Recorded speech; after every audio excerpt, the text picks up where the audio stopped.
बिस्मिल्लाहिर्रहमानिर्रहीम। अस्सलाम वालेकुम व्यूवर्स, आप देख रहे हैं इस्लाम फेम चैनल। तो आज हम बात करेंगे हजरत उमर फारूक रजी अल्लाह ताला अन्हु के नाम के साथ जो फारूक लगता है, तो फारूक आजम आपका लकब है।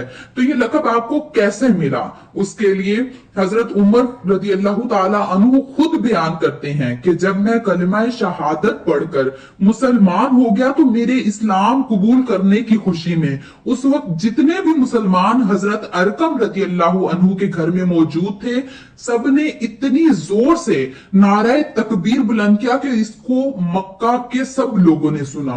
मैंने रसूल खुदा सल्लल्लाहु अलैहि वसल्लम से अर्ज किया कि या रसूल अल्लाह, क्या हम हक पर नहीं हैं? तो हुजूर ने फरमाया कि क्यों नहीं, यानी बेशक हम हक पर हैं।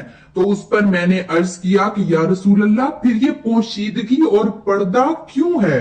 इसके बाद हम सब मुसलमान इस घर से, यानी हजरत अरकम रजी अल्लाह ताला अन्हु के घर से दो सफ़ें बनाकर निकले। एक सफ में हजरत हमजा रजी अल्लाह ताला अन्हु थे जो कि इस्लाम ले आए थे, और दूसरी सफ में मैं यानी हजरत उमर रजी अल्लाह ताला अन्हु थे। और इसी तरह हम सफों की शक्ल में मस्जिद हराम में दाखिल हुए। फारे कुरैश ने जब मुझे और हजरत हमजा रजी अल्लाह ताला अन्हु को मुसलमानों के गिरोह के साथ देखा तो उनको बेहद मलाल हुआ, यानी बहुत ज्यादा उनको दुख हुआ।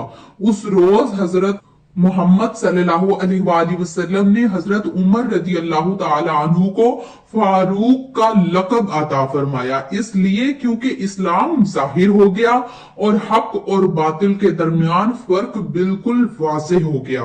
तो ये थी वजह हजरत उमर रजी अल्लाह ताला अन्हु के लकब फारूक आजम के पीछे। तो अगर आपको इस वीडियो से जरा सा भी फायदा हुआ हो तो इसे लाइक और शेयर करें, इस चैनल को सब्सक्राइब कर दें।